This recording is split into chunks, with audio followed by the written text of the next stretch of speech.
Hey Roadrunners, I hope you enjoyed last night's story.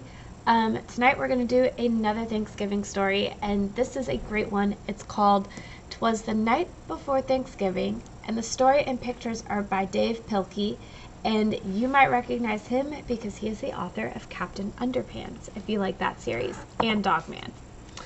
So, here we go. "'Twas the night before Thanksgiving."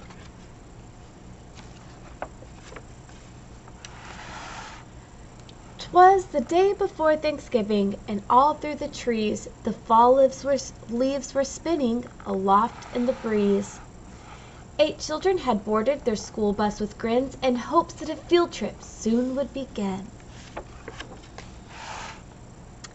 They sang as they rode through the autumn terrains, while visions of drumsticks danced in their brains.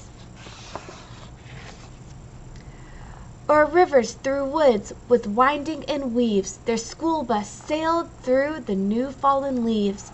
When out on the road there arose such a clatter, they threw down their windows to see what was the matter. When what with their wondering eyes should they see but a miniature farm, and 8 tiny turkey, and a little old man so lively and rugged, they knew in a moment it was Farmer McNugget. He was dressed all in denim from his head to his toe, with a pinch of polyester and a dash of Velcro.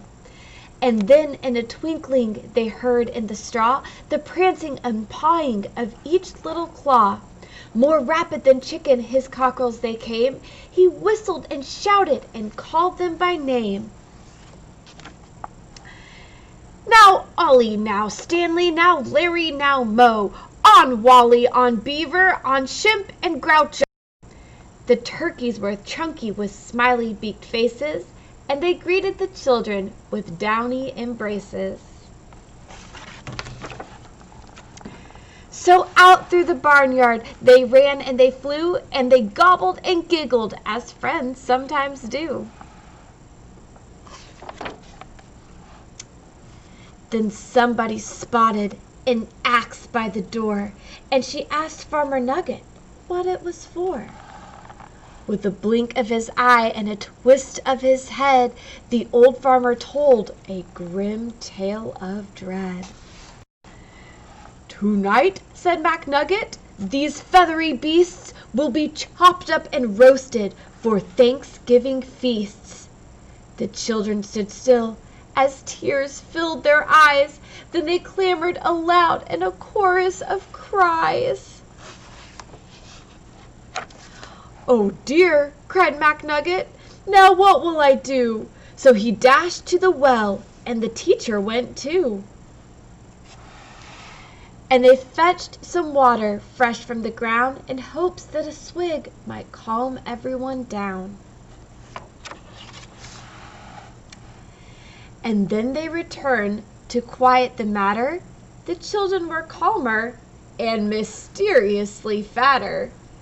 The boys and girls drunk up the drinks in the hay, and then thanked old McNugget and waddled away. I wonder how they got so fat all of a sudden.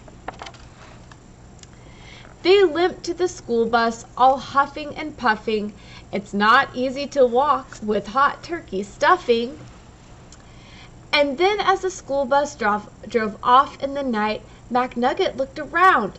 Not a turkey in sight. 'Twas the night before Thanksgiving, and the stars up above shone down on the school bus, abounding with love. The very next evening, 8 families were blessed with 8 fluffy Thanksgiving turkeys as guests. They feasted on veggies with jelly and toast, and everyone was thankful the turkeys were most. So each one gave thanks for love and for living, and they all had a wonderful, happy Thanksgiving.